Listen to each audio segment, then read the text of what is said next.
July 16th, 2026. Dear people pleasing me. Have you ever experienced several people wanting different things from you at the same time? You want everyone to be happy, but you can't find a way to make it all work? It's like you're caught between a rock and a hard place. No matter what you do, someone will end up upset. This constantly feels like my issue. I want everyone to be happy and to get what they want or what they need. And instead of saying no, I say, I'll make it work. I can try to make it work. Recently, that's what's going on in my household. My son doesn't want to go to school out here where we live. And I can understand that. It's not the most exciting area. And we would like to move closer to the city. I don't have an issue with that. We were going to look at houses, but there's no way we would be able to find a house in time for him to start school. So then we'd have to rent. And renting isn't an issue in and of itself, but I have 2 dogs, and they're pit bulls. And it's hard to rent a place with pit bulls because nobody trusts that breed. So then it was trying to figure out a way around that. It was maybe the 2 of us can go up there, rent a place. My husband stays back here with the dogs until we're able to buy a place. And then he could come up afterwards. Obviously, we'd still see him, but we could potentially make that work. So I approached my husband with that suggestion, and immediately, no, he didn't like that idea. And I said, okay, well, do you have something better? And he said, no, but we could stay here until we sell the house and then find something. And I pointed out, if we stay here, we're here for 2 years. I don't want to switch our kid, during his junior or senior year of high school. And my husband says, right. Okay. Well, are you that against my idea? And he says, well, I don't know how we would afford that. Well, if I run the numbers and I figure it out. He said, well, then we can consider it. And so I left his office and I came to my office and I shared with our child that, hey, I can try to figure it out to the best of my ability, but I don't think this is going to work. And so I run the numbers, and keeping up with the house and all the bills here and then having another place and all the bills there would be rather expensive. I would have to work 2 jobs at full time, and I would still be struggling. And it's not that I haven't done that before. I've worked 2 jobs in our marriage plenty of times before. I don't really want to. I want to be able to enjoy days off. I want to be able to do the things that I love. But I don't know how to say no to either of them. I want my child to be happy. I want my husband to be happy. But I recognize at this point, the only way that even remotely works is if I choose to do something that makes me unhappy, which is working all the time. I know that the right thing to say is no, that I can't do it. Or I ask my husband for more help with doing it. But he wants to do poker. And I'm a wife. I'm supposed to be supportive. So go you. And I'm not bitter about that. I just don't know how to make everyone happy. And then I start to feel useless.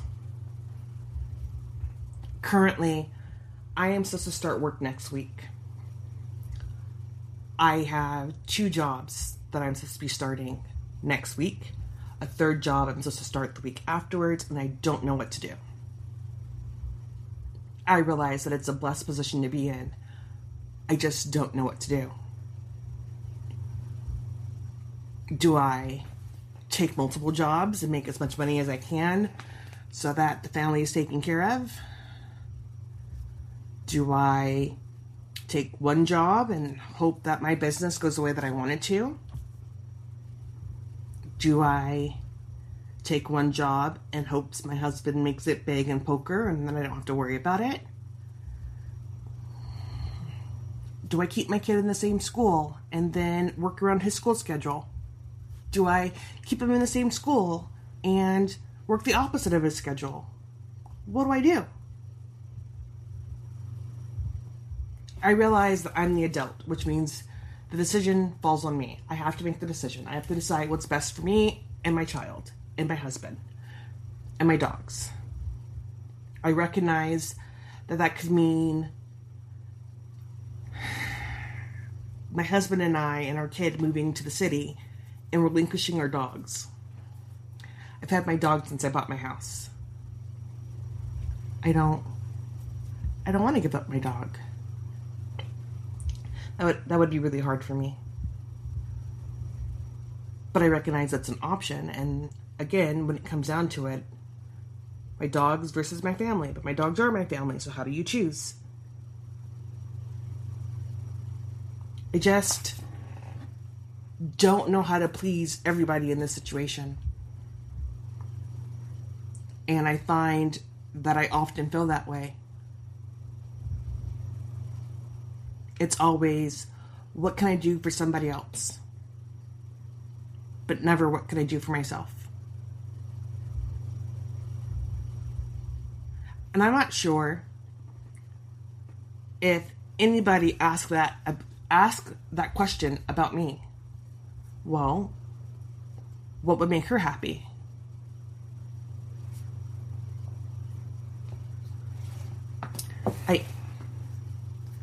I don't know. I want it all. And I want it all at the same time. I don't want to have to choose. I would love to have my cake and eat it too. And I know that I can't.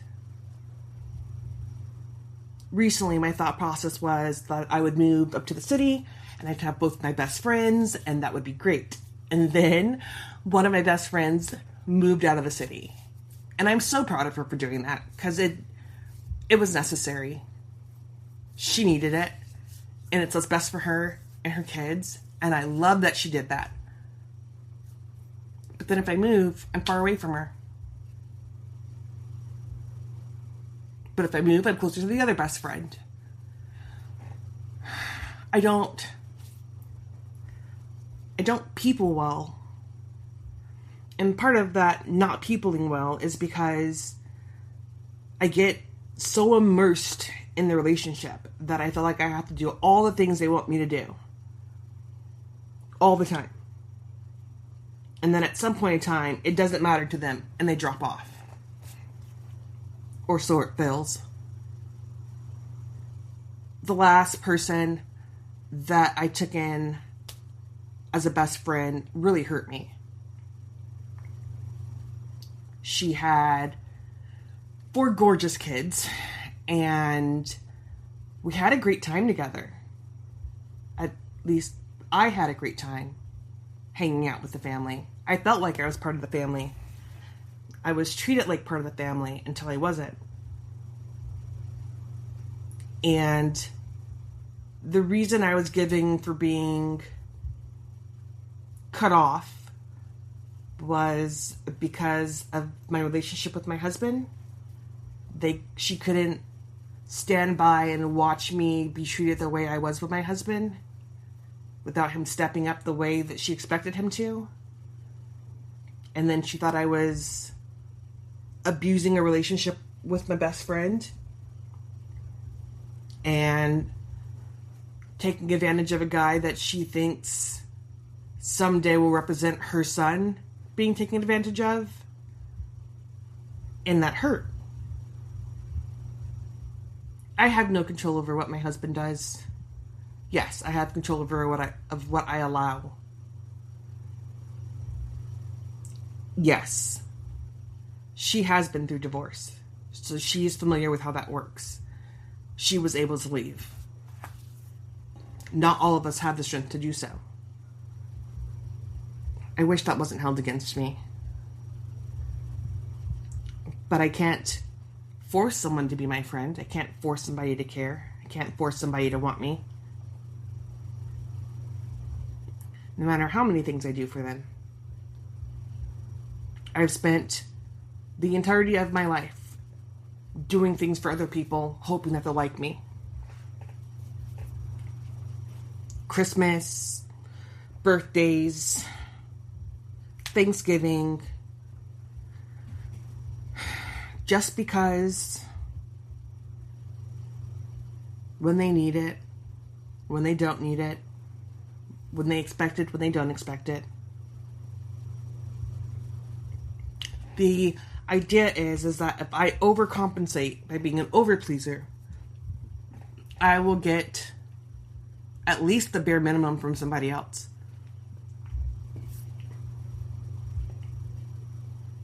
However, it doesn't work that way. I mean, the old age adage is that you treat others the way you want to be treated. And in theory, that sounds great. I treat everybody like I want to be treated. But the problem with that is, oftentimes, when you treat others the way you want to be treated, you get mistreated. And when I may say mistreated, it's because if I'm going to go above and beyond for you, because that's what I would like in return, that does not require you to do the same. So those of us that are overpleasers think that if the more we do, the more we give, the more we will receive. It hasn't worked yet, but I'm convinced if I keep doing it for the next 40 years of my life, it will. Today, I asked my husband to take me to breakfast. And it was in the way that it was worded that I was hoping what he would see. Usually, I just kind of say, I'm hungry, let's go get breakfast. Today, I specifically asked that he would take me to breakfast. And I don't think that he noticed the words the way that I would like it for him to have to. And that's on me, because he's not expected to read my mind. But when I asked him to take me to breakfast, it was because I needed that time with him, but I also needed the time out of the house. And I was really craving a coffee. And usually I would just get my fix of whatever I have at home or go to a shop locally. But I really needed this pick-me-up. And I told him when I asked, you could say no and I'm not going to be upset, I promise. Because I know that a lot of the times I'll ask for something and he'll say no and then get my feelings hurt. And I didn't want him to feel obligated to say yes because of that. And so he told me to give him a bit, and I thought, great, that means yes, that will go. And so I tried to reassure that give me a bit by saying, I still need to get up and get dressed, but we need to keep in mind that it was noon, and it closes at 2, and we're a half hour away from it. He said, okay. And then, can we go tomorrow? That's fine. And he said, okay. And that's where that conversation ended. So I got up and I got dressed, and my kid got up and got dressed. We had a sleepover in our living room, just the two of us last night. And he tells me he's hungry, and I ask him if he's dressed. And I tell him that I'm going to get food. Because at that point, I just needed to get out of the house. I needed my coffee. And he says yes, he wants to go, so he gets dressed. And before we leave, I'm trying to figure out what to do with the dogs. Do I kennel them? Do I leave them out? Sometimes they do really well being left out. Other times not so well. They tear up the house. And so I wanted to make sure that I wasn't setting them up for failure. So I go into the bedroom where my husband was taking a shower last I was in there. And he's back in bed. And I say, hey, do you want me to put the dogs in here or do you want me to kennel them? And he says, are you leaving? Yeah, we're leaving. Well, what are you going to do? Oh, we're going to get food. I'm hungry. He says, fair enough. Well, I'll go out there and watch the dogs. And I said, well, would you like to go with us? Well, where are you guys going? To get food. Right, but where are you guys going? Are you guys going somewhere in town? And I said, no. I don't know where we're going. I just know that we're going to go get food. No, I don't need to go. I'll stay here and watch the dogs. You guys have fun. And I said, okay. And we left. And I think it was in that moment I became frustrated.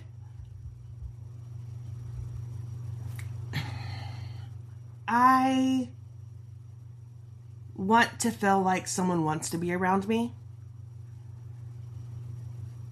What he didn't know was earlier this morning, to distract myself, I had been going through old messages. Not like reading every message, but like deleting messages I didn't need in my phone anymore. And then I'd gotten down to the bottom and I saw this number and I like vaguely remembered the phone number. It turns out it was my husband's old phone number. And so I open up that message and I go back to the beginning of I keep everything. So I go back to the beginning of the messages and our relationship looks so different now than it did then. I have all these messages where he's telling me that he loves me and that he can't wait to see me and to get home to me and he can't wait till I come home to him. And in reading them, it felt good. It was nostalgic. And I wanted that. I needed a piece of that today. So when I read those messages, I reached out and said, can you take me? Because in those messages, it was always, want to go to lunch? Let's go to lunch. I'll pick you up for lunch. It was that easy. It's not that easy anymore. It's not the same. I don't know whether he just stopped loving me at some point, stopped wanting me. I asked recently, how I got him to stop wanting me, and the response was that I tell him no all the time. That hurt. But he's not wrong. I do say no. I guess I'm not that much of a people pleaser. I don't know. I guess it's hard for me to people please in that aspect when the emotions don't seem to exist that were there before. I recognize that previously it didn't matter if I had feelings for a person or not, but once feelings are established and they feel like they faded away, it's that much more harder for me to connect and be active with the person. Today, I needed someone who wanted to please me. And I gave grace because I didn't want an issue. I didn't want to fight. I just wanted his company. And he wasn't available. He had things he wanted to do. He is, again, playing poker. And while he used to start at 5, he's moved it up to 4. And at the time we were leaving, we would have gotten right back at 4. So I am guessing that is why he didn't go with us. because by the time we got back, it was about 4:15ish. Yeah. It doesn't seem like he wants to spend time with me. He is either back in his room playing games on his computer, which that was his birthday present, so that makes sense. He literally told me he wanted a gaming computer. And if he's not in there, then he may come out to the living room and hang out for a moment, but he usually has his earpiece in and he's playing on his phone or watching a video about poker, or else he's sleeping in bed. And I know that is because at this point, he doesn't like the things that I like. I bore him with the shows that I like and crafting and writing. He's not interested in any of those things. Those are my things. And so in order to hang out with him, I need to do his things. Because he no longer wants to do my things, it's not doing his things. And so we just don't do anything at all together. That's a ripple effect. Because now that we aren't doing anything with each other, it means I have to find somebody who wants to do something with me. And the only way to do that is to people please and give them what they want, whether I'm supposed to or not. Because I'm that desperate. I'm that desperate for someone to see me and want me. I know it's not the right way to go about it. I know that it's not helpful, and oftentimes I get used because of it. But it's also what I've learned works. So, I recognized my actions today. And I recognized that I didn't communicate what I needed in the way that I needed to. And I'm not sure if I will even have this conversation with him about it, because I feel like it won't go anywhere. And then I will just hurt my feelings. Because that's what happens when we fight. It's just me hurting my feelings, because we've had these conversations before and I don't learn anything from them, and he is sick of having the same conversations. And I can't blame him, because I imagine that for him it must be really frustrating. So I told him to you guys instead. And for me, I wish I could people please with you guys. And I know that's not healthy. But I would love to figure out how to get you guys to like me and to hear me and interact with me, to want to hear me and interact with me. And I don't know how to say the right things or how to present it in a different way. I can only be me. And this is probably the most naked me that you could ever possibly get. So, as I ponder on my life choices, as I sit back and overthink all the things that I do, knowing it doesn't get me what I want,